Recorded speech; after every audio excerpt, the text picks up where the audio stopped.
میرے اور آپ کے سامنے اگر کوئی پتھر کا بنا ہوا بت لا کے رکھ دے پتھر کی مورتی لا کے رکھ دے اور ہمیں یہ کہے کہ اس کے سامنے سجدہ کرو، اس کے سامنے دعا مانگو، اس سے اپنی دل کی بات کرو، تو کیا ہم اس کام کے لیے آمادہ ہو جائیں گے؟ آپ کا کیا جواب ہوگا؟ نہیں۔ کہیں گے بھائی گردن کاٹ دو مگر ہم اس کام کے لیے کبھی آمادہ نہیں ہوں گے۔ کیوں؟ ہم اس کو جھوٹا معبود سمجھتے ہیں، ہماری نظر میں یہ معبود نہیں ہے، عبادت کے لائق نہیں ہے۔ ایسا ہی ہے نا، کیونکہ جھوٹا معبود ہے۔ عربی میں معبود کو کہتے ہیں الہ۔ کیا کہتے ہیں؟ الہ۔ ہم کہتے ہیں نا لا الہ الا اللہ، لا کا مطلب نہیں، لا الہ کوئی عبادت کے قابل نہیں ہے، کوئی معبود نہیں ہے سوائے اللہ کے۔ ہمیں اگر کوئی کہے اس قبر کے سامنے سجدہ کرو تو کیا ہم کر لیں گے؟ کیوں؟ اس لیے بھائی قبر معبود نہیں ہو سکتی، قبر جو ہے وہ عبادت کے قابل نہیں ہے، تو یہ وہ معبود ہے۔ اگر آپ ہندو سے کہیں بھائی یہ مورتی ہے، آپ اس کے سامنے جھک جاؤ، آپ اس کی عبادت کرو، تو وہ کرے گا نا؟ وہ منع نہیں کرے گا۔ منع اس لیے نہیں کرے گا بھائی وہ کہتا ہے کہ یہ بھی کیا ہے؟ معبود ہے، اور معبود اسے کہتے ہیں جس کی عبادت کی جائے۔ ہم کہتے ہیں عبادت تو اس کی جا رہی ہے، معبود تو یہ ہے مگر جھوٹا معبود ہے، سچا معبود نہیں ہے، حقیقی معبود نہیں ہے، تمہارا بنایا ہوا معبود ہے۔ تو کچھ معبود وہ ہوتے ہیں جن کو ہم مانتے ہیں کہ یہ جھوٹے ہیں، لہذا ہم ان کی عبادت نہیں کرتے۔ عیسائی جو ہیں وہ حضرت عیسیٰ علیہ السلام کو معبود کہتے ہیں، کہتے تو نہیں ہیں، مانتے ہیں۔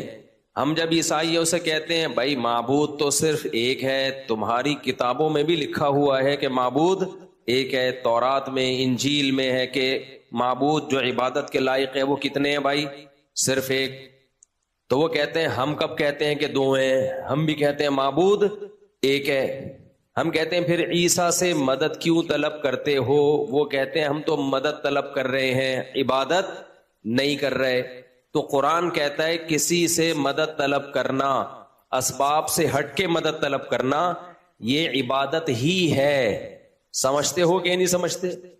دیکھو ایک ہندو بھگوان کے سامنے جھکا ہوا ہے اور مٹھائی رکھ رہا ہے، منتیں مان رہا ہے، طواف کر رہا ہے، سجدے کر رہا ہے۔ ہم اس سے کہتے ہیں بھائی اس کی عبادت کیوں کر رہا ہے؟ وہ کہہ رہے ہیں میں عبادت تھوڑی کر رہا ہوں، میں تو چکر لگا رہا ہوں، میں عبادت تھوڑی کر رہا ہوں، میں تو مدد طلب کر رہا ہوں بھگوان سے۔ تو ہم کیا کہیں گے؟ اور عبادت کے کیا بھائی کوئی سینگ ہوتے ہیں جس سے پتا چلتا ہے کہ عبادت کر رہا ہے؟ ورشپ کسے کہتے ہیں؟ اسی کو تو کہتے ہیں۔ میں سمجھا پا رہا ہوں اپنی بات کہ نہیں سمجھا پا رہا؟ بعض دفعہ آپ کام وہ کر رہے ہوتے ہو، اس کام کو نام دینے کے لیے تیار نہیں ہوتے۔ آپ کو کسی کمزور پہ غصہ آیا، کسی نے کہا جب کسی کمزور پہ غصہ آیا کرے تیری عادت ہے اس کو تھپڑ مارنے کی، آئندہ تو نے تھپڑ مارا تو میں تجھے مکہ ماروں گا۔ کسی بڑے دہشت گرد نے آپ کو دھمکی دے دی کہ تو بڑے تھپڑ مارتا پھر رہے، آئندہ کسی کمزور پہ کمزور کو تو نے تھپڑ مارا تو میں تجھے کیا ماروں گا؟ بولو نا یار، میں مار تھوڑی رہا ہوں، مکہ ماروں گا۔ آپ عادت سے مجبور تھے، کمزور پہ غصہ آیا، آپ نے تھپڑ مار دیا اس کو کھینچ کے۔ اب وہ محلے کا دادا دیکھ رہا تھا، اس نے بولا میں نے تجھے کہا تھا نا تھپڑ نہیں مارنا۔ آپ نے کہا میں نے تھپڑ تھوڑی مارا ہے، میں نے تو چانٹا مارا ہے، یہ تھپڑ نہیں ہے، یہ کیا ہے؟ چانٹا ہے۔ تو وہ اس کا جواب یہ ہے کہ وہ بھی ایک مکہ لگائے اور کہ یہ مکہ نہیں ہے، یہ دھکا ہے، کچھ بھی کہہ لو اس کو۔ اس لیے علماء بیان کرتے ہیں العبرۃ للمعانی، فقہ کا ایک قاعدہ ہے العبرۃ للمعانی لا للالفاظ۔ شریعت الفاظ کے بکھیڑوں میں نہیں پڑتی، شریعت دیکھتی ہے کام کیا ہو رہا ہے۔ لیبل اس پہ کچھ بھی لگا لو، لیبل لگانے پر گورنمنٹ کی طرف سے کوئی پابندی نہیں ہے، کام دیکھا جائے گا کیا ہو رہا ہے۔ آپ کر عبادت رہے ہو، اس کو نام عبادت کا نہیں دے رہے۔ شریعت آپ کے الفاظ کے بکھیڑوں کو ماننے کے لیے تیار نہیں ہے۔ آپ کسی سے مدد مانگ رہے ہو، دعا کر رہے ہو کہ یہ کام کر دے، جب کہا جاتا ہے بھائی یہ تو عبادت ہے، آپ کہتے ہیں عبادت تھوڑی، یہ تو میں مدد مانگ رہا ہوں۔ بھائی مدد تو پولیس سے بھی مانگی جا سکتی ہے، تو اس سے مدد مانگ لی تو کیا ہو گیا؟ بھائی پولیس سے جو مدد مانگی جاتی ہے وہ اسباب کے تحت ہوتی ہے، اس سے جو مدد مانگ رہے اس کی کوئی لاجک بنتی نہیں ہے۔ جس کی مدد کی کوئی لاجک نہ بنتی ہو وہ والی مدد دعا کہلاتی ہے، بے شک آپ اس کو دعا کا نام دینے کے لیے تیار نہ ہو، اور دعا عبادت ہے، بے شک آپ اس کو عبادت کا نام دینے کے لیے تیار نہ ہو۔ بات سمجھ شریف میں آ رہی ہے کہ نہیں آ رہی ہے؟ تو ناموں میں نہیں رکھا، شریعت کیا کہتی ہے؟ دیکھا جائے گا کام کیا ہو رہا ہے۔ اب دیکھو ایک میں مثال دیتا ہوں، شریعت میں ایک مسئلہ ہے، یہ مسئلہ بھی تاکہ لوگوں کے سامنے آ جائے نا، بعض دفعہ مثال دینے میں ایک علم میں بھی آپ کے اضافہ ہو رہا ہے۔ نبی صلی اللہ علیہ وسلم نے فرمایا جار الدار احق بدار الجار، گھر کا پڑوسی پڑوسی کے گھر کا زیادہ حقدار ہے۔ دیکھو جب کوئی شخص اپنی زمین یا مکان بیچ رہا ہو، فار ایگزامپل میرا گھر ہے، میں اس کو بیچنا چاہتا ہوں، تو شریعت میں ایک لفظ استعمال ہوتا ہے شفعہ۔ کیا استعمال ہوتا ہے؟ شین فا عین ہا، یہ مسئلہ بھی لوگوں کے سامنے آ جائے۔ تو شریعت نے پڑوسی کو شفعہ کا حق دیا ہے، یعنی پڑوسی یہ کہہ سکتا ہے کہ میری پرمیشن کے بغیر آپ کسی اور کو نہیں بیچ سکتے، یعنی پہلے میں حقدار ہوں کہ مجھے بیچا جائے۔ یہ شریعت نے کس کو حق دیا ہے؟ پڑوسی کو۔ آپ کو اپنا مکان پڑوسی سے پہلے پوچھنا پڑے گا، بھائی تو نے تو نہیں خریدنا، اگر تو نے خریدنا ہے تو میں کسی اور کو نہیں بیچ رہا۔ یہ شریعت نے کس کو حق دیا ہے؟ پڑوسی کو۔ آپ کی زمین ہے، کھیت ہے، یا کوئی بھی پلاٹ ہے آپ کا، کوئی کھیت ہے، اس کی زمین آپ کی زمین سے جو متصل چاروں طرف جس کی زمین ٹچ ہو رہی ہے، آپ جب زمین بیچیں گے تو شریعت کہتی ہے کہ پہلے کس کا حق ہے؟ جن کی زمین آپ کی زمین سے ٹچ ہو رہی ہے۔ اگر وہ مانگ رہے ہیں تو کسی اور کو دینے کی اجازت نہیں ہے آپ کو، ان کو دینی پڑے گی آپ کو، تاکہ ان کی مرضی کا پڑوسی آئے پڑوس میں، ان کی مرضی کے خلاف پڑوسی نہ آئے۔ اس کا مقصد یہ ہے، آپ نے کسی چرسی کو بیچ دی، وہ بندہ رہ رہا ہے، اس کے سامنے شرابی کبابی آ گئے، ایک عذاب میں پڑ جائے گا، یار ہم 20 سال سے یہاں رہ رہے ہیں، چرسیوں کو لا کے ڈال دیا، بچے ہمارے خراب ہو رہے ہیں۔ اسلام میں تو بچے ہوتے ہیں نا، تو ان کے خراب ہونے کا بھی ڈر ہوتا ہے۔ اب ایک آدھ بچے کا کیا، نہ وہ ٹھیک ہوتا ہے نہ وہ خراب ہوتا ہے، اس کا کیا کرنا ہے؟ بچوں پہ ابھی میں آؤں گا دوبارہ، میرے پہ بہت لوگ کمنٹس کر رہے ہیں جب میں 16-17 بچوں کی بات کرتا ہوں نا، او ہو ان مولویوں نے یہ دیکھو کیا کر لیا، پھر پیسہ آ رہا ہے نا، اصل میں کیا آ رہا ہے؟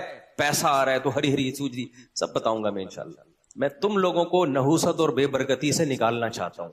سمجھتے ہو کہ فیملی پلاننگ کے چکر میں اپنے گھروں کی رونق کو ختم مت کرو۔ بار بار ایک چیخ رہا ہوں، بچے عذاب نہیں ہیں، نعمت ہیں، رحمت ہیں، خوشیوں کا سبب بنتے ہیں، ٹینشن کا سبب نہیں بنتے۔ پاگلو، آپ کو نہیں کہہ رہا، آپ کے علاوہ کو جو نیٹ پہ سن رہے ہیں، بلکہ ان کو بھی نہیں نا، ان کے علاوہ۔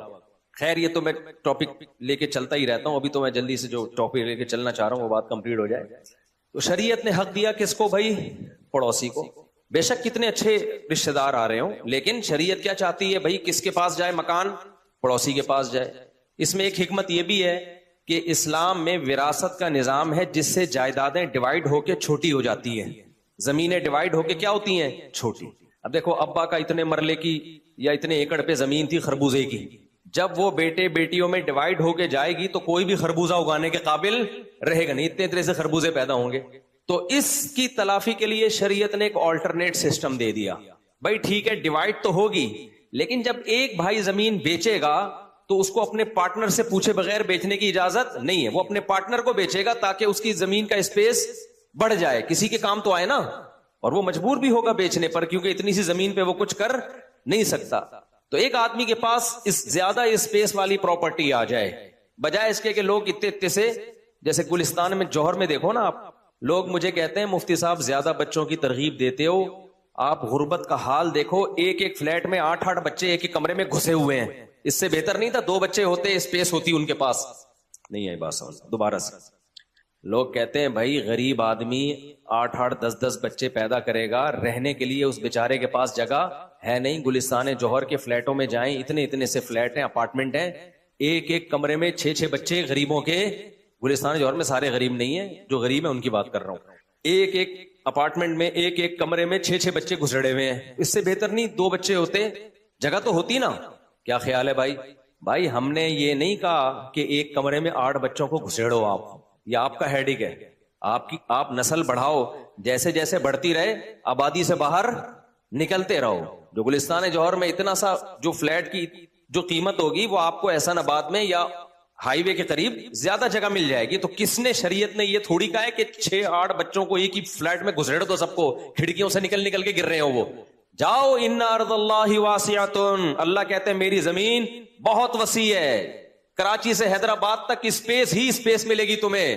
برساتی مینڈکوں کی طرح بھی بچے پیدا کرو گے نا، اسپیس ہی نظر آئے گی تمہیں. نہیں آئی بات؟ تو تمہیں کس نے کہا ہے کہ آبادی کے بیچ میں ہی گھسو؟ لوگوں کی بھی تو مینٹل آپ لیول دیکھیں نا، مینٹیلٹی دیکھیں. پھٹا رکھنے کی جگہ نہیں ہے، ادھر جا کے فلیٹ لے رہا ہے وہ. پاؤں رکھنے کی جگہ نہیں ہے، جیسے W11 میں پاؤں رکھنے کی جگہ نہیں ہوتی، پھر بھی کیا کر رہا ہے؟ گھس رہا ہے. ابے اگلی بس میں بیٹھ جانا یار. تو یہ آپ کا ہیڈ ایک ہے. تو ہم اس کے قائل نہیں ہے کہ ایک کمرے میں 6 بچوں کو گھسیڑ دیں آپ، تو پھنسیاں لگیں گی ایک دوسرے سے، پھوڑے لگیں گے. آپ نکلو باہر. قرآن جہاں غربت کی بات کرتا ہے وہاں فوراً یہ کہتا ہے ان ارض اللہ واسعۃ، اللہ کی زمین کیا ہے؟ بہت بڑی ہے. اور ہماری عادت یہ ہے کہ ہم غیروں کو فالو کرتے ہیں.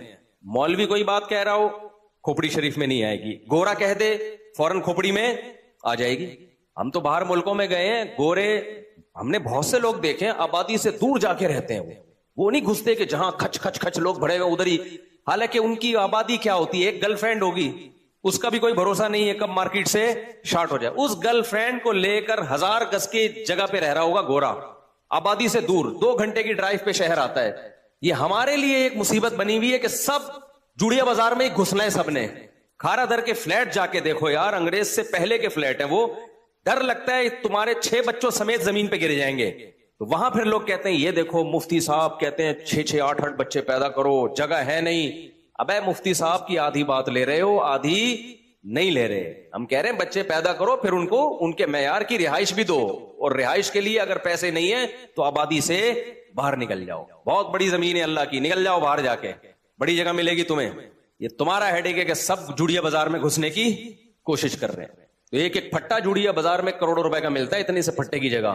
ایک آدمی سے میں نے پوچھا اتنا سا پھٹا لے کے بیٹھا ہوا ہے نا جوڑیا بازار میں. میں نے کہا یہ پھٹے کی اسپیس کتنے کی؟ تو 1.5-2 کروڑ روپے بتا رہا تھا، یہ اتنی سی ہے. تو خیر بزنس کے پوائنٹ آف ویو سے تو ٹھیک ہے. گورے کیا کرتے ہیں؟ ریزیڈینشل ایریا ان کے الگ ہوتے ہیں اور کاروباری علاقے الگ ہوتے ہیں. ہمارے ہاں جہاں کم بخت بزنس ہے وہیں گھسا ہوا بھی ہوگا. ایک پھٹا ہے اس کا، اوپر ایک پھٹے پہ بیوی رہ رہی ہوگی، اوپر والے پھٹے پہ میاں رہ رہا ہوگا، اور اس سے اوپر والے پھٹے پہ 8 بچے رہ رہے ہوں گے اس کے. تو پھر لوگ کہتے ہیں یہ دیکھو اس ملک میں پاؤں رکھنے کی جگہ نہیں ہے اور بچے اسپیڈ سے پیدا ہو رہے ہیں. تو ہمارے جو 18 ماشاءاللہ بچے ہیں تو وہ ایک ہی کمرے میں نہیں ہیں، وہ 4 الگ الگ گھروں میں ہیں. سمجھتے ہو کہ نہیں سمجھتے؟ یہاں پر پھر وہ سوال ہوگا ہر آدمی کے پاس 4 گھر کے پیسے نہیں ہوتے، تو ہمارے پاس بھی نہیں تھے، لیکن گھر ہمارے شروع سے ہی ہیں.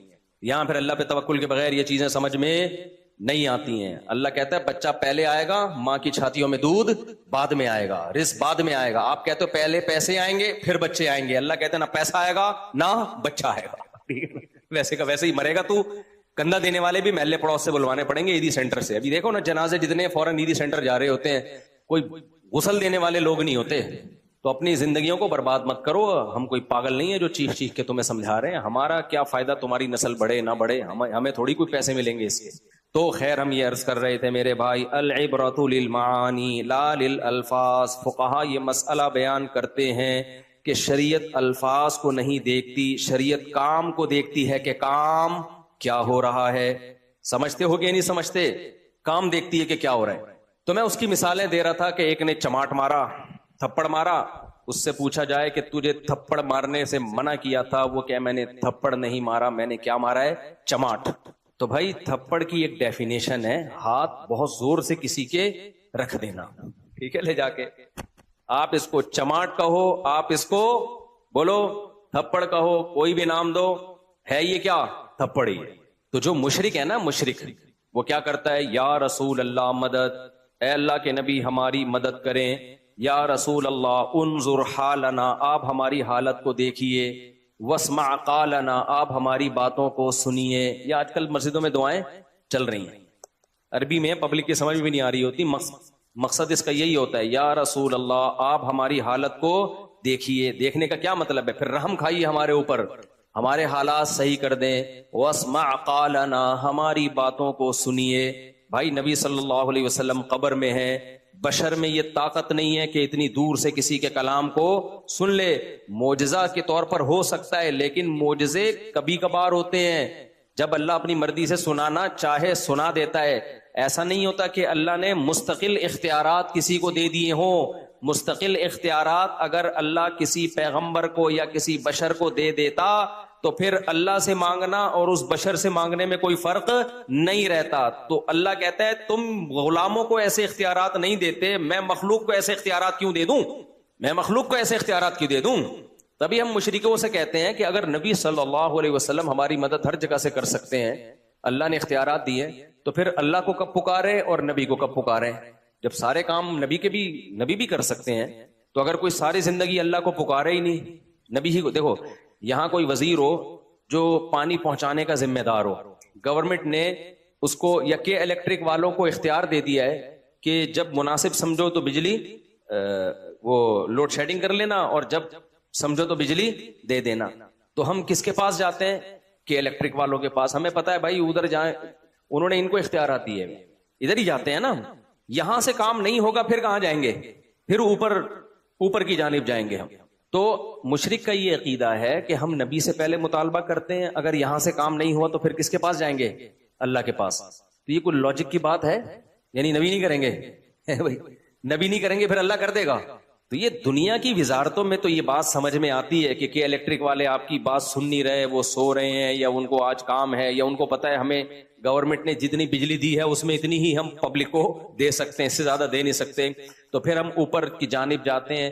لیکن پیغمبر کو میرے بھائی اگر اللہ نے اختیارات دے رکھے ہیں تو پھر اس لیے دی ہے نا کہ پیغمبر کام کریں. پھر ہمیں اللہ کے پاس جانے کی ضرورت کیا ہے؟ یہ وہ سوالات ہیں جن کا مشرک کے پاس کوئی جواب بولو نہیں.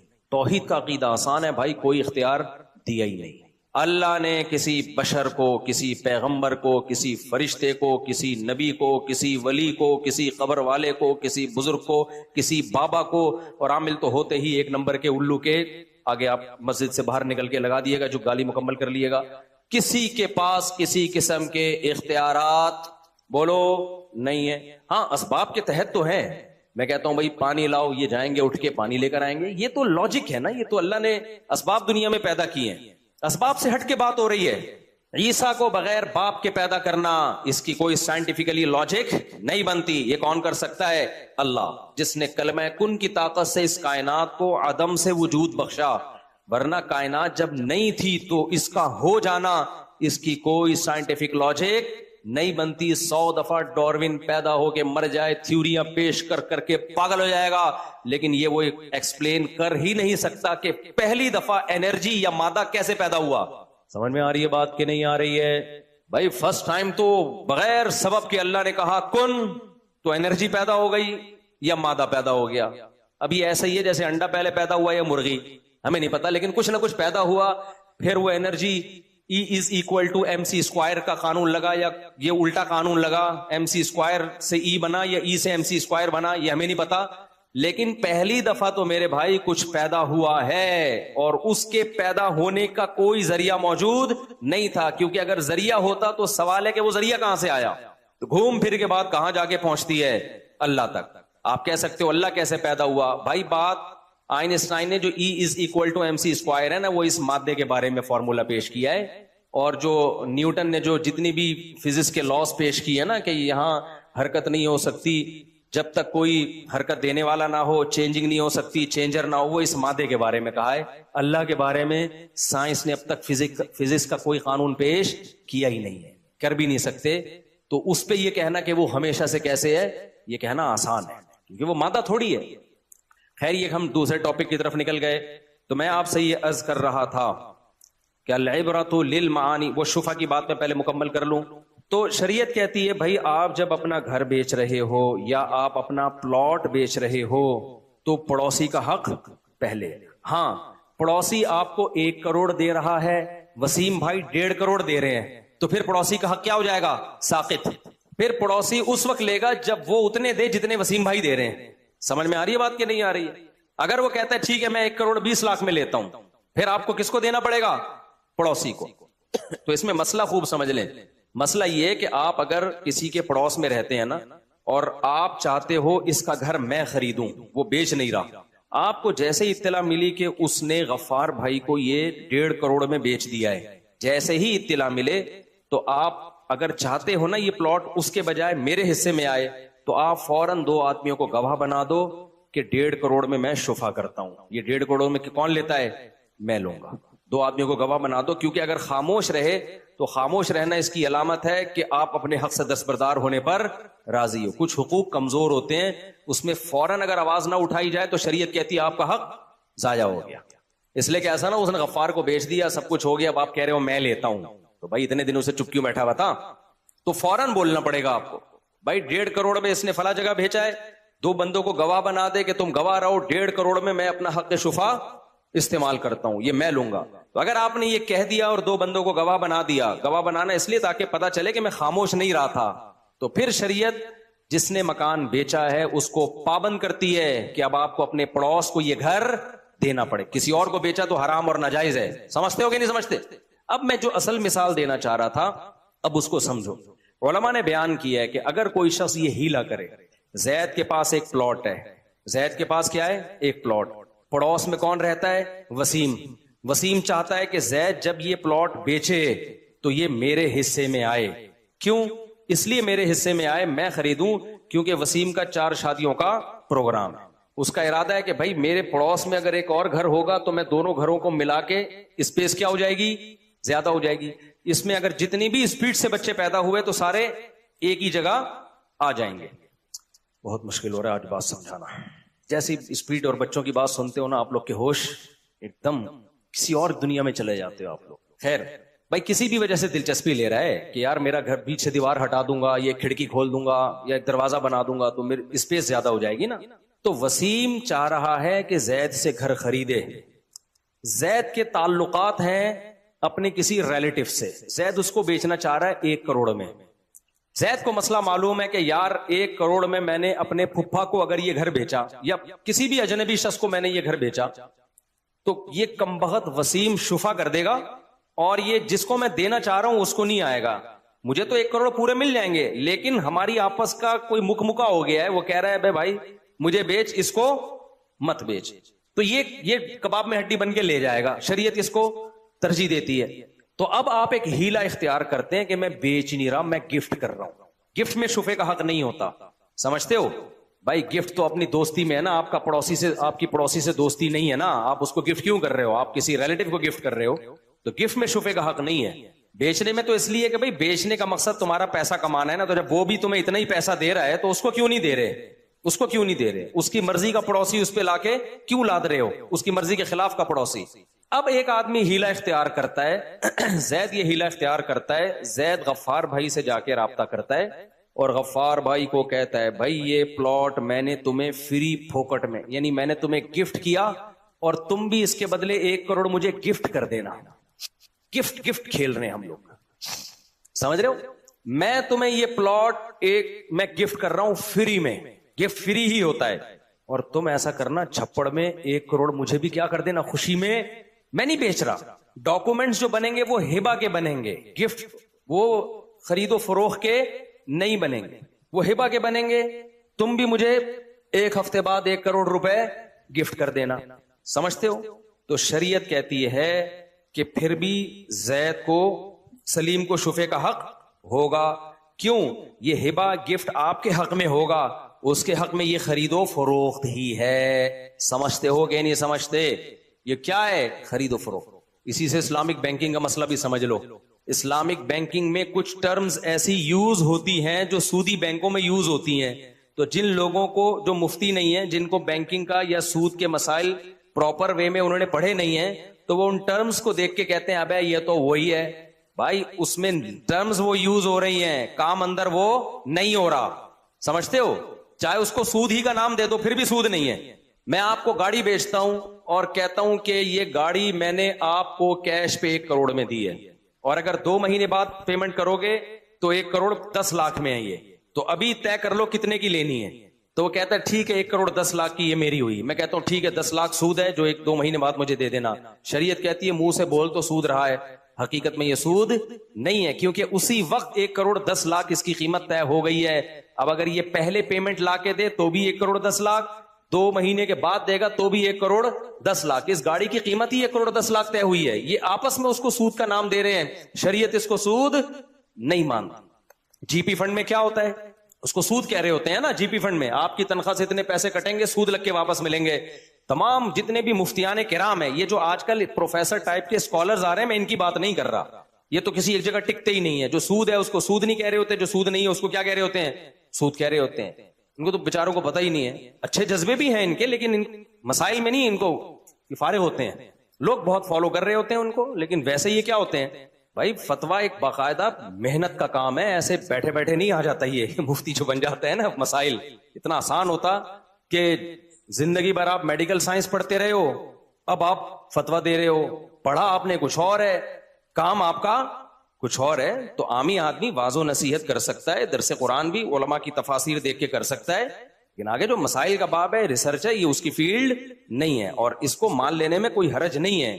لوگ مانتے نہیں ہیں, کہتے نہیں ہمیں سب پتا ہے. تو آپ سمجھیں اس بات کو کہ وہ کیا بات آئی تھی دماغ میں یار, کہ آپ نے 1,10,00,000 روپے لے لیے نا. ہاں, جی پی فنڈ. جی پی فنڈ میں کیا ہوتا ہے, آپ کی تنخواہ کٹتی ہے اور جتنی جمع ہو جاتی ہے اس میں ڈبل کر کے دے دیتے ہیں. کسی بھی مفتی سے پوچھیں, وہ کہتا ہے یہ سود نہیں ہے. سمجھ رہے ہو, یہ سود نہیں ہے, یہ اجرت ہے جو مؤجل دی جائے گی. آپ کا کسی سے ایگریمنٹ ہوتا ہے نا, جیسے قسطوں کی کاروبار حلال ہے. کیوں حلال ہے؟ اسی مجلس میں طے ہو جاتا ہے کہ میں اس چیز کی اتنی قیمت لوں گا. اب اس قیمت میں ٹائم کی وجہ سے نہ کمی ہو سکتی ہے اور نہ اضافہ. سود جب ہوتا جب ہم یہ کہتے ابھی دے دیے تو اتنے, نہیں دیے تو ابھی دے دیے تو 1 کروڑ, 1 مہینے بعد دیے تو 1.5 کروڑ. اب تیری مرضی ہے, جا گھر چلا جا. کل پیسے لے آیا تو 1 کروڑ, نہیں لایا تو کتنے ہو جائیں گے. یہ 2 قیمتیں جو متعین ہو رہی ہیں نا چیز کی, 2 قیمتیں متعین ہو رہی ہیں کہ تیری مرضی ہے, کیش پہ لینا ہے تو کل کیش دے کے چلا جانا, ادھار دینا ہے تو خود ہی پھر 1.5 کروڑ دینے پڑیں گے, تیری مرضی ہے. یہاں جو آپ نے اس کو مجہول چھوڑ دیا, یہ سود ہے. اور اگر آپ نے اسی وقت طے کر لیا کہ میں 1 کروڑ والی قیمت پہ لوں گا یا 1.5 کروڑ والی قیمت پہ لوں گا, اسی وقت طے کر دیا اسی مجلس میں, تو جو قیمت طے ہو گئی اب اس میں کمی بیشی نہیں ہوگی. تو شریعت کہتی ہے یہ سود اس لیے نہیں ہے کہ یہ پوری قیمت اس چیز کے مقابلے میں طے ہوئی ہے. اور بیع معجل ہے, معجل کا مطلب پیمنٹ بعد میں ہوگی, تو یہ جائز ہے کہ آپ بعد کی پیمنٹ بھی طے کر سکتے ہیں. یہی تو اعتراض تھا مشرکین مکہ کو. مشرکین مکہ کہتے تھے قسطوں پہ خرید و فروخت میں بھی تو بعد میں جب ہم پیمنٹ لیتے ہیں تو مہنگی ہوتی ہے, تو سود میں بھی یہی ہے. تو اس قسطوں کی خرید و فروخت میں اور سود میں فرق کیا ہے؟ اسی پر قرآن کی آیت نازل ہوئی, احل اللہ البیع, البیع سے خاص بیع مراد ہے, قسطوں کی خرید و فروخت. قرآن نے کہا کہ وہ جو خرید و فروخت ہے نا اور سود, اس میں فرق یہ ہے کہ وہ حلال ہے اور وہ اللہ نے حرام کی, یہ فرق. تو آج بھی بہت سے اسکالر کہہ رہے ہوتے ہیں قسطوں پہ خرید و فروخت حرام ہے. بھائی یہ تو آیت شان نزول ہی یہی ہے کہ اللہ کہتے ہیں یہ جو مشرکین اعتراض کرتے تھے, مشرکین یہ اعتراض کرتے تھے بھائی قسطوں کی خرید و فروخت میں بھی تو وہی پروفٹ ہوتا ہے, تو وہ سود کے ذریعے لے لیا تو کیا جا رہا ہے. اللہ نے کیا کہا بھائی یہ فرق ہے, وہ اللہ نے حلال کیا ہے اور اس کو اللہ نے حرام کیا, بس اتنا کافی ہے مسلمان کے لیے فرق. تو اب سمجھیں بات کو. جی پی فنڈ میں کیا ہوتا ہے, جیسے میں کوئی چیز آپ کو فروخت کرتا ہوں اور کہتا ہوں 1.5 مہینے بعد آپ نے اس کی پیمنٹ کرنی ہے اور مارکیٹ ویلیو سے زیادہ اس کی قیمت میں آپ سے لوں گا, اور قیمت ابھی متعین کر دی. تو اسی طرح میرے بھائی جب کسی اجیر کو اجرت دی جاتی ہے نا, تنخواہ دی جاتی ہے, تو اس میں بھی یہ پہلے سے طے ہو سکتا ہے. بھائی دیکھ تیری تنخواہ 1 لاکھ روپے ہے, لیکن اگر تو یہ طے کر لیتا ہے کہ ہر مہینے میں تجھے تنخواہ نہیں دوں گا, تو مجھے یہ سہولت دیتا ہے کہ تنخواہ میں تیری 1 سال کے بعد دوں گا, پھر 1 لاکھ نہیں ہے, تو 1 سال کے بعد بنتی 12 لاکھ ہے, لیکن پھر وہ تنخواہ 13 لاکھ ہے تیری, اور اس وقت وہ طے ہو جائے تو وہ تنخواہ ہی ٹوٹل 13 لاکھ ہے. سمجھتے ہو, وہ 1 لاکھ پروفٹ کو عرف میں پروفٹ کہا جائے گا, حقیقت میں پروفٹ نہیں کہا جائے گا, بلکہ تنخواہ کا حصہ کہا جائے گا. نہیں آئی بات, میرا خیال ہے اگر پھر بھی نہیں آ رہی نا تو مدرسے میں داخلہ لے لو. کیا کر لو؟ لوگ کہتے ہیں یہ مفتیوں کی دین پہ اجارہ داری ہے, تبھی دوسروں کو مسائل نہیں بتانے دیتے, دین پہ اجارہ داری ہے. بھائی اجارہ داری اس لیے نہیں ہے کہ اجارہ داری جب ہوتی جب مخصوص طبقے کو مدرسے میں داخلے کی اجازت ہوتی, ہر آدمی کو اجازت نہ ہوتی. ہم کہتے ہیں پراپر وے میں علم حاصل کیے بغیر تم فتوے دینا شروع کر دو، اس کی ہم آپ کو پرمیشن نہیں دیں گے. اجارہ داری نہیں ہے. میں جب مدرسے میں گیا انہوں نے مجھے داخلہ دے دیا، آپ جائیں گے آپ کو بھی داخلہ دے دیا جائے گا. یہ بالکل ایسے ہے جیسے کوئی ڈاکٹر آپ کو علاج سے منع کر رہا ہے، کہہ رہا ہے بھائی اس کو ٹیکہ لگانا نہیں آتا، یہ بیڑا غرق کر دے گا، اس کو نہیں پتا اس بیماری میں کون سی دوا دی جاتی ہے. اب لوگ کہنے لگے لو بھائی ڈاکٹروں کی اجارہ داری ہے علاج میں، ڈاکٹروں کے علاوہ کوئی علاج ہی نہیں کر سکتا. تو ڈاکٹر کیا کہے گا؟ نہیں بھائی ہماری اجارہ داری نہیں ہے، جو چاہے MBBS کر سکتا ہے. اجارہ داری جب ہوتی جب ایک مخصوص طبقے کو MBBS کی اجازت ہوتی، عام طبقے کو اجازت نہ ہوتی. پھر ہم کہتے ہیں چند ٹولہ جو ہے نا وہ میڈیکل سائنس پہ قبضہ کر کے بیٹھ گیا ہے. ڈاکٹر کہتے ہیں کوئی قبضہ نہیں کیا، جو اس معیار پہ اترتا ہے جائے، سندھی ہو، بلوچ ہو، پٹھان ہو، پنجابی ہو، ہندو ہو، مسلم ہو، عیسائی ہو، کچھ بھی ہو، کوئی اجارہ داری نہیں ہے. ایسے ہی مذہب پہ کسی کی اجارہ داری نہیں ہے، مفتیوں پہ کسی کی اجارہ داری نہیں ہے. لیکن پراپر پڑھنا پڑے گا، اس کے بعد آپ کو فتویٰ دینے کی اجازت ہے. پڑھے بغیر آپ فتویٰ دینا شروع کر دو تو پھر ہم اس کی پرمیشن نہیں دیں گے آپ کو. پرمیشن نہ دینے کا مطلب ہم بتائیں گے کہ یہ ناجائز ہے، یہ غلط کر رہا ہے. تو خرید و فروخت کے مسائل، نکاح طلاق کے مسائل، ٹی وی میں ہر آدمی کو لا کے مسائل پوچھے جا رہے ہیں. یار آپ بتائیں جی فلانے کی طلاق ہو گئی ہے کہ نہیں ہوگی. بھائی وہ اس کو کیا پتا یار نکاح طلاق کے مسائل کا؟ اس نے کیا کتاب الطلاق پڑھا ہوا ہے؟ اس کو کیا پتا فقہا کے اختلاف کا کہ کس اختلاف، پھر اختلاف میں کون سا اختلاف کو کتنی ویلیو دینی ہے. یہ سب چیزیں تو پراپر وے میں پڑھی جاتی ہیں. تو اسی وجہ سے GP فنڈ کو جب علماء کہتے ہیں نا حلال ہے تو لوگ کیا کہتے ہیں؟ لو سود کو کیا کر دیا؟ حلال کر دیا. بھائی سود وہ گورنمنٹ کہہ رہی ہے انٹرسٹ لگ کے آئے گا، گورنمنٹ کہہ رہی ہوتی ہے اس میں نا اتنا انٹرسٹ لگ کے آئے گا، تو وہ انٹرسٹ اس کو گورنمنٹ کے کہنے سے وہ انٹرسٹ بن نہیں جاتا. گورنمنٹ اگر یہ بھی کہہ دے کہ اگر آپ ہمیں پرمیشن دے ہم آپ کی تنخواہ سے اتنے پیسے کاٹیں گے، یعنی اتنی تنخواہ ملے گی اور اتنے سالوں کے بعد ملے گی اور اس پہ اتنا انٹرسٹ لگے گا، تو گورنمنٹ اس کو انٹرسٹ کا نام دے دے، اس کو سود کا نام دے دے. تو علماء کیا کہتے ہیں؟ العبرۃ للمعانی. بھائی نام کو نہیں دیکھا جائے گا، دیکھا کیا جائے گا؟ کام کیا ہو رہا ہے. کام اگر سود والا ہو رہا ہے تو اس کو زکوٰۃ کا نام بھی دے گی تو سود ہی ہوگا وہ، ٹھیک ہے نا. اس کو گفٹ کا نام بھی دے گی گورنمنٹ تو سود ہوگا. اور اگر حقیقت میں سود نہیں ہے تو گورنمنٹ سود کہتی رہے، پبلک سود کہتی رہے، گورا اس کو سود کہتا رہے، ہم اس کو سود نہیں مانیں گے. نہیں آ رہی بات میرا خیال ہے سمجھ شریف میں. آگے چلتے ہیں ہم.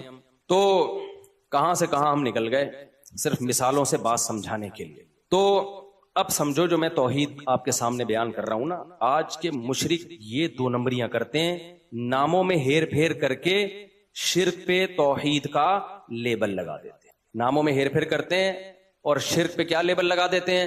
توحید کا. اب آپ دعا مانگ رہے ہیں یا رسول اللہ انظر حالنا، اے نبی ہماری حالت کو دیکھیے، ہماری باتوں کو سنیے، ہماری مدد کیجئے. آپ ان سے جا کے کہتے ہو بھائی نبی تو قبر میں ہے، تو وہ جواب میں کہتے ہیں نبی ہماری ہر جگہ سے پکار سنتے ہیں. نبی کو اللہ نے اختیارات دے رکھے ہیں، جب چاہیں جس کی چاہیں مدد کر سکتے ہیں. تو یہی تو الوہیت ہے، جس کو پکارا جائے یہ نظریہ رکھ کر، تو اسی عمل کو دعا کہا جاتا ہے. اور یہ دعا اللہ کی نظر میں عبادت ہے، بلکہ عبادت کا جزو اعظم ہے. ہر بھگوان کو پکارا جاتا ہے، ہر معبود کو. ہندو مندر میں جا کے سجدوں کو اتنا فوکس نہیں کر رہے ہوتے جتنا اس کو پکار کو کہ میرا یہ کام کر دے، میرا یہ کام کر دے، میرا یہ کام کر دے. مزاروں میں لوگ طواف اور سجدوں کو اتنا فوکس نہیں کرتے جتنا اس سے مرادیں مانگنے کو فوکس کرتے ہیں. اسی وجہ سے قرآن نے کہا کہ ادعوا ربکم وقال ربکم ادعونی استجب لکم. تمہارا رب کہتا ہے مجھ سے دعا مانگا کرو، میں تمہاری دعاؤں کو سنتا ہوں. ان الذین یستکبرون عن عبادتی، جو میری عبادت سے تکبر کرتے ہیں وہ جہنم میں جائیں گے. دیکھو اللہ نے پہلے کہا کہ مجھ سے دعا مانگا کرو، پھر اللہ نے کہا کچھ لوگ ہوں گے جو دعا مانگنے میں تکبر کریں گے. تو اللہ نے کیا فرمایا؟ جو میری عبادت سے تکبر کرتے ہیں. تو یہاں اللہ دعا کو کیا کہہ رہے ہیں؟ عبادت. بھائی صاحب سمجھ میں آ رہی ہے کہ نہیں آ رہی ہے؟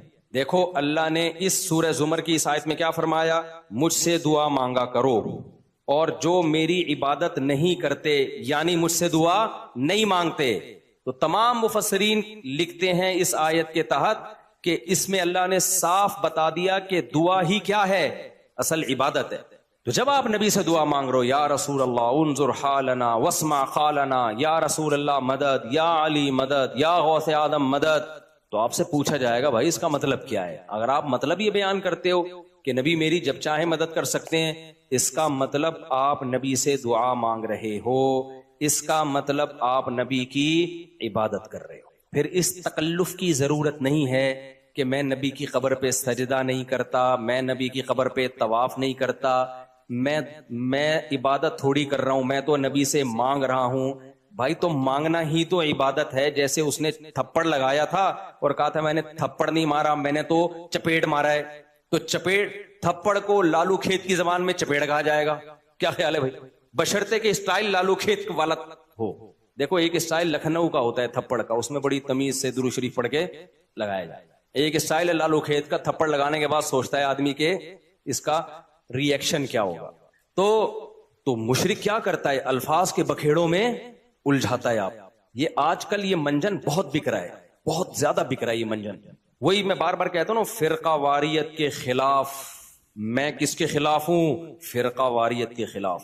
لوگ کہتے ہیں ویل ڈن، یہ بندہ ہے نہ حنفی ہے نہ شافی ہے نہ دیوبندی ہے نہ بریلوی ہے نہ شیعہ ہے نہ سنی ہے، واہ واہ۔ کام کیا ہو رہا ہے؟ نیا فرقہ لانچ۔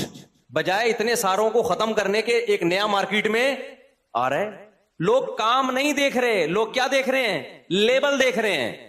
تو بھائی ہم تو یہی چیخ چیخ کے تھک گئے، اللہ کے بندو لیبل مت دیکھو، کام دیکھو۔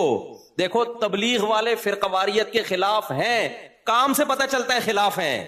تبلیغ والے یہ کر سکتے تھے، ایک رائمنڈ میں اجتماع کرتے، ہمارا کوئی فرقہ نہیں ہے، حنفی بھی غلط، شافی بھی غلط، مالکیہ بھی غلط، حنبلی بھی غلط، دیوبندی بھی بول لو نا یار غلط، بریلوی بھی غلط، شیعہ بھی غلط، سنی بھی غلط، اہل حدیث بھی غلط۔ حاجی عبد الوہاب صاحب رحمۃ اللہ سے پوچھتے حضرت صحیح کون ہے؟ صحیح صرف ہم، کیونکہ ہمارا کوئی فرقہ نہیں ہے۔ سمجھ میں نہیں آ رہی بات؟ پھر اس جماعت میں جب کوئی آتا، پھر حاجی عبد الوہاب صاحب کی قرآن و حدیث کی روشنی میں اپنی ایک نئی نماز آتی مارکیٹ میں، ٹھیک ہے نا؟ سمجھ رہے؟ جو نہ حنفیوں سے میچ کر رہی ہوتی نہ شافیوں سے میچ کر رہی ہوتی۔ کچھ نئے مسائل آتے جو پوری امت سے الگ ہوتے، کیونکہ پوری امت تو گھاس کھا رہی تھی اب تک۔ آپ پھر قواریت کے خلاف، پھر جب کہتے حضرت یہ تو ابو حنیفہ بھی اس کے قائل نہیں ہے، آپ کوئی نیا مسئلہ مارکیٹ میں لے کر آئے ہیں، یہ تو اجماع امت کے خلاف ہے۔ وہ کہتے ہیں میں کسی کو نہیں مانتا، میں صرف قرآن کو اور حدیث کو مانتا ہوں، اور سہروزے کی جو جماعتیں میں نکالوں گا ان جماعتوں میں یہی سکھایا جائے گا کہ صرف قرآن حدیث، اور قرآن حدیث کا مطلب یہ ہوگا کہ باقی سارے کیا ہیں؟ غلط۔ قرآن حدیث کو تو سب مانتے ہیں، لیکن قرآن حدیث کو اس طرح سے ماننا کہ باقی سب کو کیا کر دینا؟ باقی سب گھاس کھا رہے تھے، وہ تورات انجیل پر عمل کر رہے تھے، ہم کیا کر رہے ہیں؟ ہم ہیں جو قرآن و حدیث کو لے کر آئے۔ تو تبلیغی جماعت سے بڑا فرقہ پھر دنیا میں نہیں ہوتا۔ پھر حاجی عبد الوہاب صاحب سے جب اختلاف ہوتا کسی اور بزرگ کا، تو ایک فرقہ دو فرقوں میں ڈیوائڈ، پھر کسی اور کا اختلاف ہوتا تو 4 فرقے، پھر 8، اب تک تبلیغی جماعت کے 48,000 فرقے بن چکے ہوتے۔ سب کا یہ دعویٰ ہوتا کہ ہمارا کوئی فرقہ نہیں ہے، کام فرقہ پرستی کا ہوتا، لیبل امت کے اتحاد کا لگتا۔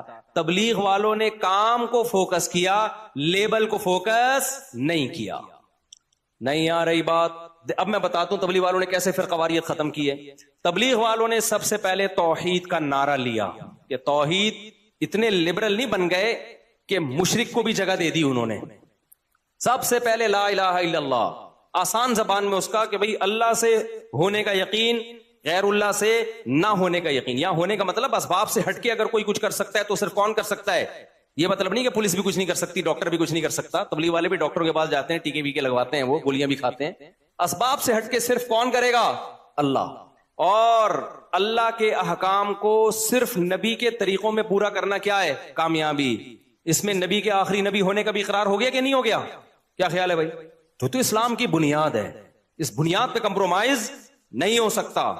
پھر انہوں نے 6 نمبر بیان کیے، جن 6 نمبروں میں کسی کو کوئی اختلاف نہیں ہے۔ ان 6 نمبروں میں ایک خوبصورت نمبر علماء کا اکرام، تاکہ لوگ علماء سے ہٹ کے کوئی نیا فرقہ نہ بنا لیں۔ تبلیغ میں علماء کا اکرام سکھایا جاتا ہے۔ کیا سکھایا جاتا ہے؟ علماء کا اکرام۔ اس لیے آپ تبلیغ میں جاؤ، کوئی ٹانگیں چوڑی کر کے نماز پڑھ رہا ہے، کوئی پتلی کر کے نماز پڑھ رہا ہے، عرب بھی ہیں اس میں، مصر کے لوگ بھی ہیں اس میں، افریقہ کے لوگ بھی ہیں اس میں، مراکش کے لوگ بھی ہیں، حالانکہ سب کی نمازیں تھوڑی تھوڑی ڈفرینٹ، اور صحابہ میں بھی یہ نمازیں تھوڑی تھوڑی ڈفرینٹ تھیں۔ تو صحابہ میں فرقے تھے تھے کیا فرقے؟ صحابہ میں رفع الیدین کرنے والے بھی، نہیں کرنے والے بھی، زور سے آمین والے بھی، آہستہ آمین والے بھی. تبلیغ نے اپنے عمل سے بتا دیا کہ جب صحابہ میں ڈفرینٹ قسم کی نمازیں ہو کے بھی ان کا ایک فرقہ ہو سکتا ہے، تو ان ڈفرینٹ نمازوں کو مناظروں کر کے ختم کرنے کی ضرورت نہیں ہے. اللہ اس امت میں اسی ڈفرینٹ قسم کی نمازوں کے ساتھ ہی اس امت کو متحد دیکھنا چاہتا ہے. تو تبلیغ میں رفع الیدین والے بھی ملیں گے اور نہ کرنے والے بھی، زور سے والے بھی اور زور سے آمین والے بھی، آہستہ آمین والے بھی. انہوں نے کہا بھائی صحابہ کا یہ ہیڈک تھا ہی نہیں، جس کو جو حدیث پہنچی عمل کر لیا اس نے، جس کو جس عالم پر اعتماد ہوا اس کی رائے پر عمل کر لیا. پوری دنیا میں اس وقت مسلمانوں کا سب سے بڑا نیٹ ورک کون سا ہے؟ تبلیغی جماعت. توحید پر کمپرومائز نہیں، ختم نبوت پہ کمپرومائز نہیں کیا انہوں نے، کیونکہ اللہ سے ہونے کا یقین اور اللہ کے حکام کس کے طریقے پر؟ نبی. اس میں مرزا قادیانی کی جگہ نہیں ہے. باقی بھائی حدیث کی تشریحات میں اختلاف ہو سکتا ہے. آپ چاہتے ہو میں اپنی رفع الیدین والی نماز پوری امت پہ تھوپ دوں، اس سے اختلاف ختم نہیں ہوگا، اس سے اختلاف بڑھے گا. امت کا آدھے سے زیادہ طبقہ ہمیشہ رفع الیدین کے بغیر نماز پڑھتا آیا ہے. اسی طرح آپ بغیر رفع الیدین والی نماز رفع الیدین والوں پر تھوپنے کی کوشش کرو، اس تھوپنے سے اختلاف ختم نہیں ہوگا، اس سے اختلاف بڑھے گا. کیونکہ بہرحال بہت سارے صحابہ رفع الیدین کے قائل بھی، بعض صحابہ رفع الیدین کے قائل بھی تھے، اور بخاری مسلم کی حدیث ہے. اختلاف اس میں کہ آخری دم تک کیا کہ نہیں کیا، تو اختلاف ختم نہیں ہو سکتا. تو اگر آپ ایک نماز بھی تھوپو گے دوسرے پر، تو اس سے لیبل اتحاد امت کا لگے گا. کام کیا ہوگا؟ اختلاف امت کا. تو تبلیغ نے لیبل نہیں لگایا، تبلیغ والوں نے کیا کیا ہے؟ کام کر کے دکھایا ہے. اور آج بہت سارے اسکالر اتحاد کا لیبل لگا رہے ہیں، کام کر رہے ہیں امت کو توڑنے کا. اور جتنے نئے فرقے بنے ہیں نا، جنہوں نے چاروں مذاہب کو ختم کرنے کی کوشش کی ہے کہ بھئی حنفی، شافعی، مالکی، حنبلی یہ چاروں غلط، ایک پہ آ جاؤ، ان کے 4 سے بھی زیادہ فرقے ہوئے ہیں. سمجھ رہے ہو؟ ان کے درجنوں فرقے ہوئے ہیں پھر، یعنی وہ جمع نہیں ہوئے. ہونا تو یہ چاہیے تھا چاروں کو ایک بنا دیا جاتا نا، یا 4 تک رہنے دیا جاتا. جب انہوں نے یہ کوشش کی کہ 4 کو ختم کر کے ایک پہ لائیں، تو کوشش کرنے والے خود درجنوں میں بٹ گئے. اب میں نام نہیں لینا چاہتا ان فرقوں کے کہ یہ فرقہ وہ وہی پھر نفرتیں پھیلتی ہیں اور کچھ بھی حاصل نہیں ہوتی. تو آج امت متاثر ہو رہی ہے لیبل سے. میں 4 شادیوں کی بات کرتا ہوں نا، خواتین غصہ کرتی ہیں ہمارے حقوق پر، تو یہ بندہ کبھی بولتا ہی نہیں ہے میں آپ کے حقوق کا لیبل نہیں لگاتا. کام کس کے لیے کر رہا ہوں؟ خواتین کے لیے کر رہا ہوں. انگریز لیبل لگاتا ہے ویمن رائٹس گئے تیل لینے. انگریزوں کیا ویمن کے کوئی رائٹس؟ ابے وہ وومن جب ان کے یہاں نہ ماں ہے، نہ بہن ہے، نہ بیٹی کے حق ملا، نہ بیوی کا حق ملا، تو رائٹ کیا کرنا ہے اس منجن کا؟ دیکھو انگریزوں کے ہاں جو بوڑھی ماں ہے نا، اس کا کوئی حق بولو نہیں ہے، تو وہ عورت ہی ہے نا، وہ اولڈ ہاؤس ہے اس کا ٹھکانہ. تقریریں آپ گورے سے کروا لو عورت کے حقوق پر. مدر ڈے منائے گا، ہم سے زیادہ پیسہ خرچ کرے گا مدر ڈے پر. پیسہ کیا 2-3 چاکلیٹوں کا خرچہ ہوتا ہے، زیادہ نہیں ہوتا. فادر ڈے منا لیں گے یہ لوگ. شور زیادہ کون مچاتا ہے؟ لبرل لوگ. فادر مدر، ہم شور نہیں مچاتے، لیکن ہم ماں باپ کو مرنے کے بعد بھی اب تک دعاؤں میں ان کے لیے روتے ہیں، تمنا کرتے ہیں کاش زندہ ہوتے تو تھوڑی خدمت کر کے اپنے گناہوں کو معاف کروا لیتے. کاش زندہ ہوتے. تو سب سے بڑی عبادت ہی ہمارے لیے کیا ہے؟ ماں باپ کی خدمت. عورت کے حقوق، عورت کی آزادی، لیبل بڑے زبردست. رزلٹ کیا نکل رہا ہے؟ مرد کی عیاشی. نہیں آئی بات؟ عورت کی آزادی کا مطلب پتہ ہے کیا ہے؟ کپڑوں سے آزاد کرو تاکہ مردوں کے کیا ہوں؟ مزے. مرد کبھی بھی بور نہ ہو. بورنگ لائف، برقعوں میں عورت نظر آ رہی ہے، بوریت کس کو ہوگی؟ آدمی کو ہوگی. آپ جب آفس میں جاؤ، ایک پھلجڑی یہاں بیٹھی ہوئی ہو، ایک پھلجڑی چھمک چھلو یہاں بیٹھی ہوئی ہو. آپ باس بن گئے تو ایک پھلجڑی آپ کی اسسٹنٹ ہو. اس پھلجڑی کو کیا مل رہا ہے؟ بیوی والی محبت نہیں مل رہی اس کو جو گھر میں رہ کے ملتی. اور ابھی بڑھاپا اس پھلجڑی کا جو برباد ہونے والا ہے نا. آج کسی نے مجھے کہا کہ آج کل شادی شدہ خواتین کوانی لڑکیوں کو دیکھ کر احساس کمتری میں جاتی ہیں، جو گاڑیوں میں گھوم رہی ہیں، لائف کو انجوائے کر رہی ہیں، میاں لیس زندگی، کوئی میاں نہیں ہے، اچھی پوسٹوں پر ہیں، پیسہ عیاشی.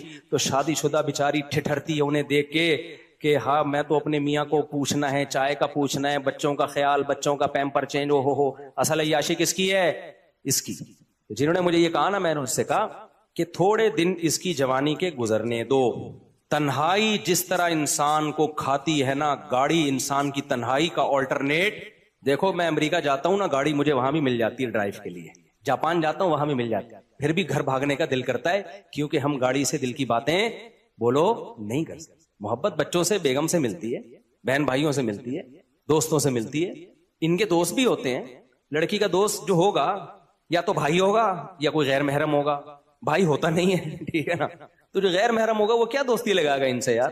وہ کیا کس نیت سے دیکھے گا ان کو؟ وہ تو میں نے کہا یہ رنگ رلیوں پہ زمانے کی نہ جانا اے دل، یہ خزاں ہیں جو بانداز بہار آئی ہے.